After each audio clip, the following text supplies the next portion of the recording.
Carbohydrate हमारे शरीर के लिए ईंधन की तरह होते हैं।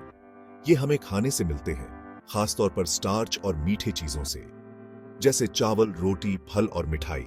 हमारा पाचन तंत्र इन कार्बोहाइड्रेट को ग्लूकोज में तोड़ देता है। ग्लूकोज हमारी कोशिकाओं को ऊर्जा देता है।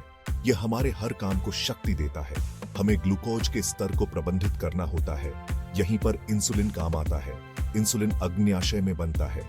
यह ग्लूकोज को कोशिकाओं में प्रवेश कराता है। पर्याप्त कार्बोहाइड्रेट के बिना हम थका हुआ महसूस करते हैं। कभी कभी हमारे शरीर को कार्बोहाइड्रेट का सही ढंग से उपयोग करने में समस्याओं का सामना करना पड़ता है। इसे कार्बोहाइड्रेट मेटाबॉलिज्म डिसऑर्डर कहा जाता है। यह उस सिस्टम में गड़बड़ी की तरह है जो हमारे शुगर लेवल को नियंत्रित करता है। ये विकार कई कारणों से हो सकते हैं। कुछ लोग इनके साथ पैदा होते हैं, जिसका अर्थ है कि उनके माता पिता से मिले जीन में कुछ अंतर है। अन्य लोग जीवन में बाद में आहार और जीवन शैली जैसे कारकों के कारण इन विकारों को विकसित करते हैं। जब कार्बोहाइड्रेट मेटाबॉलिज्म बाधित होता है तो हो सकता है कि ग्लूकोज हमारी कोशिकाओं तक प्रभावी ढंग से न पहुंचे या यह हमारे रक्त में जमा हो सकता है। यह असंतुलन विभिन्न अंगों को प्रभावित कर सकता है और कई स्वास्थ्य समस्याओं को जन्म दे सकता है। इन विकारों और स्वास्थ्य पर उनके प्रभाव को समझना बहुत महत्वपूर्ण है। स्वस्थ जीवन जीने के लिए शीघ्र निदान और उचित प्रबंधन महत्वपूर्ण है। डायबिटीज एक सामान्य कार्बोहाइड्रेट मेटाबॉलिज्म डिसऑर्डर है। यह तब होता है जब शरीर पर्याप्त इंसुलिन नहीं बनाता है। इससे ब्लड शुगर का लेवल हाई हो जाता है। डायबिटीज कई तरह की होती है।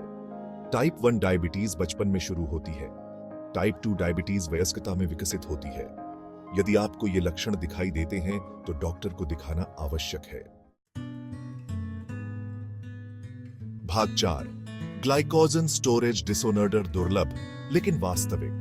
ग्लाइकोजन स्टोरेज डिसऑर्डर या जीएसडीज दुर्लभ आनुवंशिक स्थितियों का एक समूह है। वे प्रभावित करते हैं कि शरीर ग्लाइकोजन को कैसे संग्रहित और उपयोग करता है, जो लिवर और मांसपेशियों में संग्रहित ग्लूकोज का एक रूप है। ग्लाइकोजन को हमारे शरीर के लिए एक आरक्षित ईंधन टैंक की तरह समझें। जीएसडीज में इस टैंक को ठीक से भरने या जरूरत पड़ने पर ईंधन का उपयोग करने में समस्या होती है। कई प्रकार के जीएसडी हैं। प्रत्येक ग्लाइकोजन प्रसंस्करण में शामिल एक अलग एंजाइम को प्रभावित करते हैं। कुछ सामान्य प्रकारों में वॉन गिरकिस रोग और पॉम्पे रोग शामिल हैं।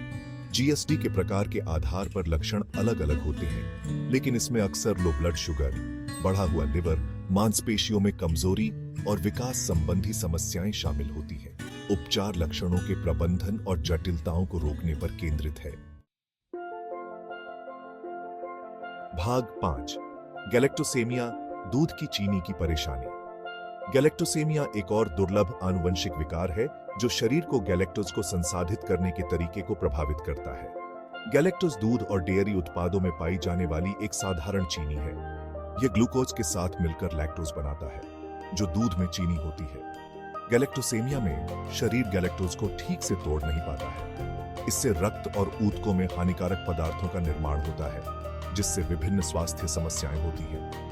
गैलेक्टोसेमिया वाले शिशुओं में अक्सर स्तन का दूध या लैक्टोज युक्त फॉर्मूला लेने के तुरंत बाद लक्षण दिखाई देते हैं। इन लक्षणों में उल्टी, दस्त, पीलिया जो त्वचा और आंखों का पीला पड़ना है, बढ़ने में विफलता और लिवर की समस्याएं शामिल हैं। गैलेक्टोसेमिया के लिए शीघ्र निदान महत्वपूर्ण है। उपचार में दूध और डेयरी उत्पादों से परहेज करते हुए आजीवन गैलेक्टोज प्रतिबंधित आहार शामिल है। उचित प्रबंधन के साथ गैलेक्टोसेमिया वाले व्यक्ति स्वस्थ जीवन जी सकते हैं। भाग 6, शीघ्र पता लगाना, मेटाबॉलिक डिसऑर्डर के प्रबंधन की कुंजी। कार्बोहाइड्रेट मेटाबॉलिज्म डिसऑर्डर हमारे स्वास्थ्य पर महत्वपूर्ण प्रभाव डाल सकते हैं, लेकिन शीघ्र पता लगाने और उचित प्रबंधन से बड़ा बदलाव आ सकता है। अगर आपको या आपके किसी जानने वाले को मेटाबॉलिक डिसऑर्डर के लक्षण दिखाई देते हैं तो तुरंत चिकित्सा सलाह लेना जरूरी है। समय पर निदान जल्दी हस्तक्षेप की अनुमति देता है, जो जटिलताओं को रोकने और जीवन की गुणवत्ता में सुधार करने में मदद कर सकता है। इन विकारों का उपचार विशिष्ट स्थिति के आधार पर भिन्न होता है, लेकिन इसमें अक्सर आहार संशोधन, दवाएं और नियमित निगरानी शामिल होती है। याद रखें, ज्ञान ही शक्ति है। इन विकारों को समझने से हमें अपने स्वास्थ्य की जिम्मेदारी लेने और जरूरत पड़ने पर समय पर चिकित्सा सहायता लेने का अधिकार मिलता है। साथ मिलकर काम करके हम इन स्थितियों का प्रबंधन कर सकते हैं और स्वस्थ, खुशहाल जीवन जी सकते हैं।